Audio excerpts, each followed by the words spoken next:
The Sunday school lesson for September 22nd, 2024 is Josiah celebrates Passover. Second Chronicles chapter 35 verses 1 through 6 and verses 16 through 19. Welcome to my channel, Read With Me. I am Audrey. If you are new here, this is an audio reading of the lesson with intermittent commentary. And every Sunday at 1 o'clock, I release a new audio for the upcoming Sunday school lesson. Thank you so much for all that you do to help this channel grow, one viewer and one subscriber at a time. Verses 1 through 2. Josiah celebrated the Passover to the Lord in Jerusalem, and the Passover lamb was slaughtered on the 14th day of the first month. He appointed the priests to their duties and encouraged them in the service of the Lord's temple. The beginning of this verse and the beginning of 2 Chronicles chapter 35 verse 19 form the bookends of this account. The celebration of the Passover in this text was not only an act of obedience to the law of Moses, but it was also an act of covenant renewal.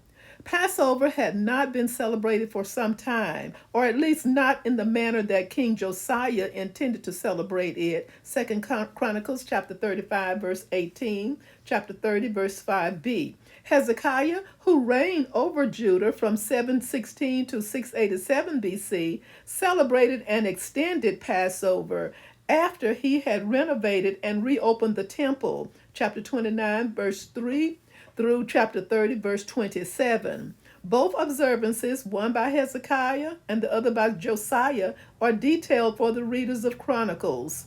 And both were held in Jerusalem, the place where God put his name. Deuteronomy chapter 16, verses 5 through 7. With the phrase on the 14th day of the first month, that is sometime in late March or early April, the writer presents this Passover celebration as firmly rooted in the law of Moses. Exodus chapter 12 verse 6, Numbers chapter 28 verse 16, Deuteronomy chapter 16 verses 1 through 2. Decades earlier, King Hezekiah deviated from the stipulation regarding the first month, but he had good reasons for doing so. 2 Chronicles chapter 30 verses 1 through 20. The record of Hezekiah's Passover observances in 2 Chronicles 30 and Josiah's Passover in 2 Chronicles 35 invited the post-exilic readers of Chronicles to renew the observance of Passover and reaffirm their covenant with God. The Passover celebrations of Hezekiah and Josiah were rooted in the state of the two men's hearts. 2 Chronicles chapter 29 verse 2. Chapter 34 verses 1 through 2. King Josiah established the agenda. We may look with great skepticism at church and state combinations today, but not so in ancient Israel.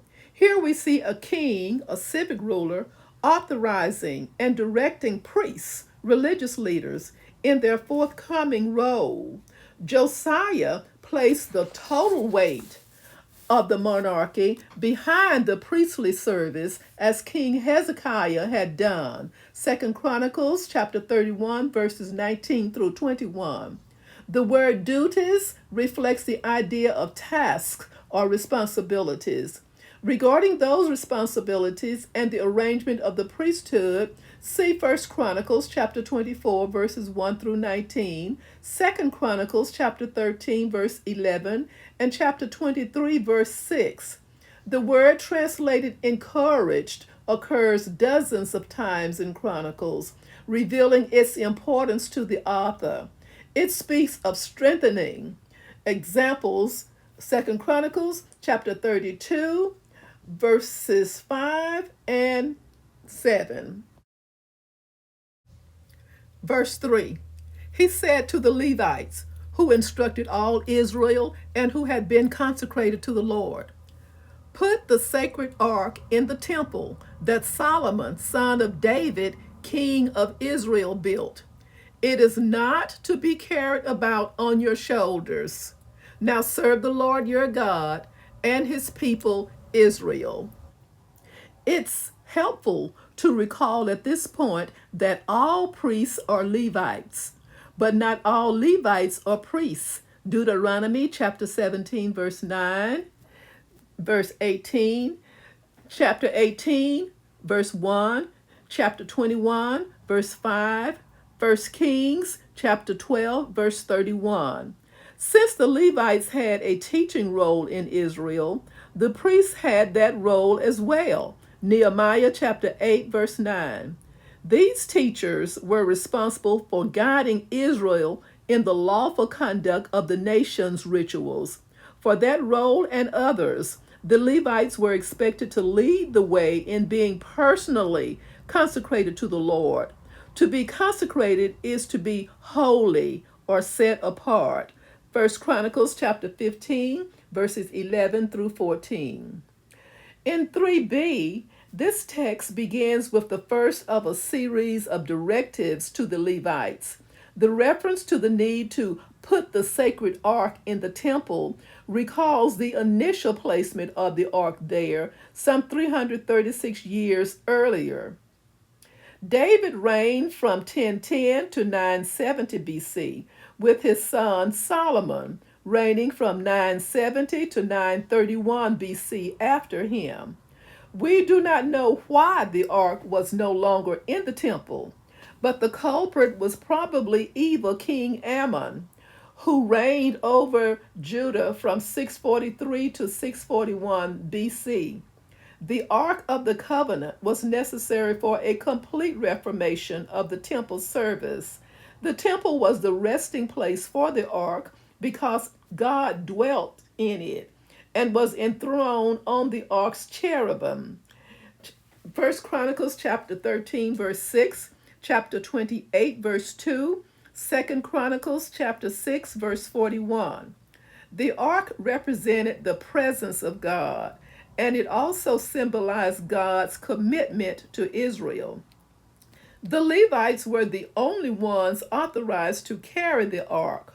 Deuteronomy chapter 10, verse 8, chapter 31, verse 9, 1 Chronicles chapter 15, verse 2.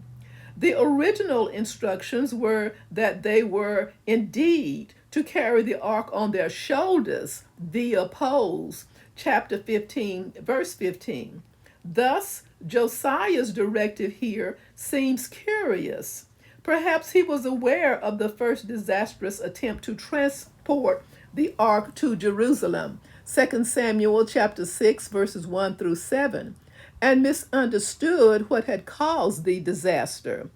The Levites served God by carrying out their duties per those listed in 1 Chronicles chapter 23, verses 28 through 31. These duties changed when the immovable temple replaced the portable tabernacle. 1 Chronicles chapter 23, verses 25 through 26. Verses 4 through 5. Prepare yourselves by families in your divisions, according to the instructions written by David, king of Israel, and by his son Solomon. Stand in the holy place with a group of Levites for each subdivision of the families of your fellow Israelites, the lay people. The Levites were to prepare themselves for service by organizing themselves by their respected clans based on the divisions of their families. King David, king of Israel, provided a list of these families in 1 Chronicles chapter 23, verses 6 through 23, and his son Solomon followed the same pattern as documented in 2 Chronicles chapter 8, verse 14. Levites, like priests, rotated their service according to each subdivision of their ancestral families per 1 Chronicles chapter 24. Compare Luke chapter 1, verse 8. Verse 6. Slaughter the Passover lambs. Consecrate yourselves and prepare the lambs for your fellow Israelites, doing what the Lord commanded through Moses. 6a. The verse outlines three instructions along with the rationale for their implementation. More explicit guidelines regarding the Passover lambs are found in Exodus chapter 12, verses 1 through 28. 6b, priests and Levites had been expected to consecrate themselves for their task for Hezekiah's Passover several decades earlier. 2 Chronicles chapter 30 verse 3 and verse 15. Since this was only one of several tasks assigned to them, they were required to purify themselves following the sacrifice. This was an issue of setting a person or thing apart for a sacred task, rooted in the original consecration of Aaron, his sons, and their priestly line. Exodus chapter 29, Leviticus chapter 8, verses 1 through 6. In 6c, the first four words in this partial verse translate an uncertainty in the original Hebrew text. This kind of uncertainty is known as a textual variant. Some manuscripts have wording that translates as what the Levites were to do to prepare their fellow Israelites. Others have wording that translates the text as directives for preparing the sacrificial Passover lamb for those fellow Judeans. Turning to the ancient Greek translation of the Old Testament, the Septuagint, doesn't help. The English translation of this partial verse contains the phrase, "Prepare it for your brethren, to do according to the word of the Lord by the hand of Moses." The italicized nature of the word "it" indicates that that word is not present in the text being translated from the Septuagint. Instead, the translators have added the word "it" for smooth reading. Both ideas of preparing fellow Judeans and preparing Passover lambs for those Judeans are present elsewhere in the text, so there's no new information added either way. In Exodus chapter 12, verses 1 through 11 and verse 21, and Deuteronomy chapter 16, verses 1 through 8, the people sacrificed their own lambs. In Hezekiah's Passover, however, it seems that Levites and lay people killed the Passover lamb. 2 Chronicles chapter 30, verses 13 through 17. However, in Josiah's Passover, there is no indication of anyone other than priests and Levites as having slain the Passover lambs. Verses 16 through 17. So at that time, the entire service of the Lord was carried out for the celebration of the Passover and the offering of burnt offerings on the altar of the Lord, as King Josiah had ordered. The Israelites who were present celebrated the Passover at that time and observed the festival of unleavened bread for 7 days. In verse 16a, this verse sums up the various preparatory details of 2 Chronicles chapter 35, verses 7 through 15. All told, at least 41,400 animals were available for sacrifice in Josiah's Passover, 2 Chronicles chapter 35, verses 7 through 9. This was more than twice the number for Hezekiah's Passover earlier, chapter 30, verse 24. A considerable number of animals were needed to feed all the people since the celebration involved meals. Exodus chapter 12, verse 11, and Matthew chapter 26, verse 17, and so on. The Old Testament lists 4 types of blood sacrifices: the burnt fellowship, sin, the guilt offerings. These are discussed throughout the book of Leviticus. 2 of those 4 types are present here. The Passover animal sacrifice was a fellowship offering. One thing that distinguished this type from burnt offerings was that meat was available to eat from the fellowship offerings, but not from burnt offerings. Leviticus chapter 1, verse 9, chapter 7, verse 15, and verses 34 through 36, chapter 9, verse 3, and verse 7. Bulls were often used for burnt offerings, and the whole animal was burned up to God. It was a dedicatory offering where the worshiper gave God everything and expressed total commitment. The meals continued throughout the week that followed as part of the festival of the unleavened bread. Exodus chapter 12 verses 15 through 20, 2 Chronicles chapter 30 verse 21, chapter 35 verse 17. Technically speaking, this feast is distinct from Passover, but since the two occur right next to each other on the Jewish calendar, they are treated as a single celebration. Practically speaking, compare Luke chapter 22, verse 1. During the first Passover celebration, Exodus chapter 12, verses 1 through 30, and verses 40 through 51, the Israelites were prepared to flee from Egypt.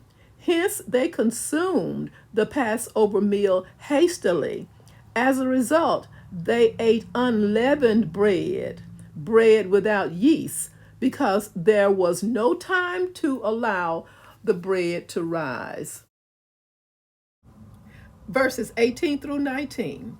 The Passover had not been observed like this in Israel since the days of the prophet Samuel, and none of the kings of Israel had ever celebrated such a Passover as did Josiah with the priests, the Levites, and all Judah and Israel who were there with the people of Jerusalem.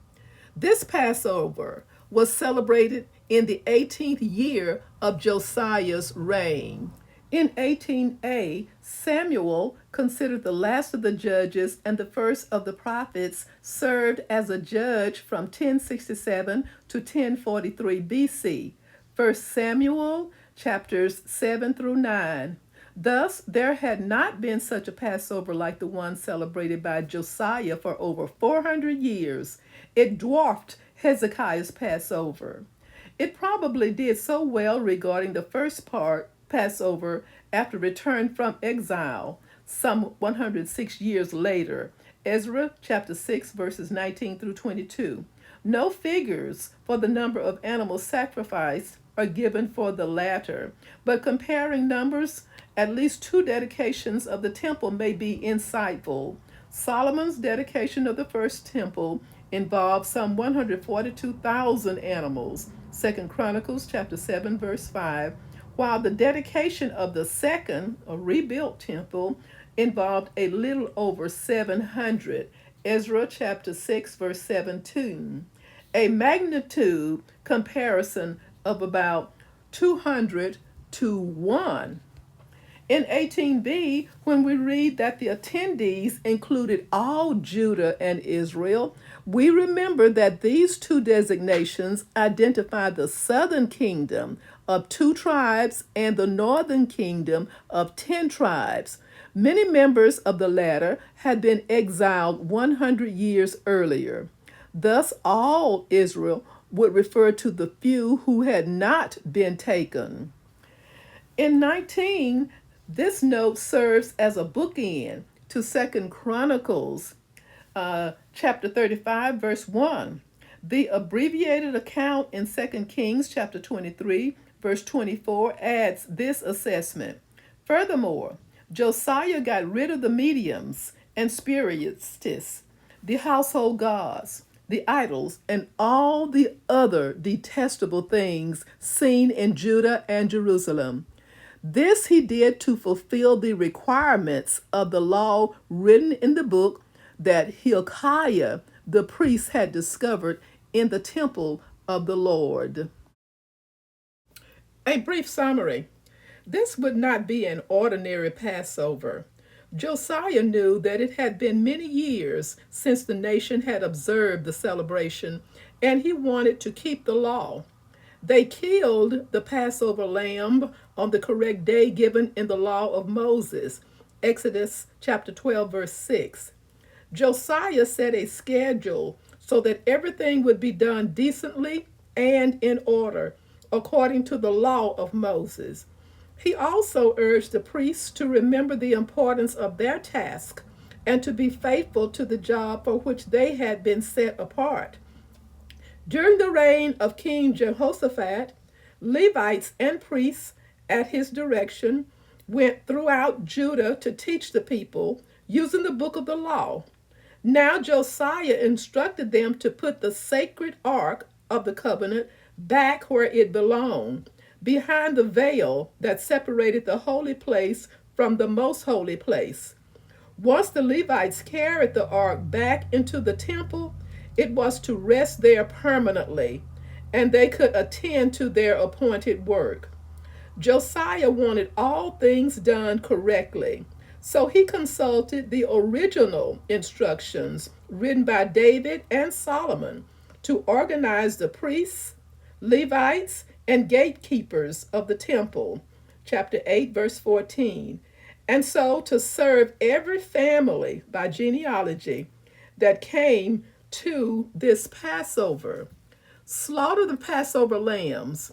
The priests and Levites had specific instructions to follow for choosing and sacrificing each Passover lamb, and for how to consecrate themselves after each sacrifice, probably an ablution of the hands.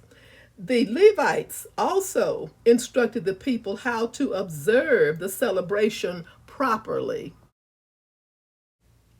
The musicians, the descendants of Asaph, remained in their places, as did the gatekeepers, since their fellow Levites made preparations for them too.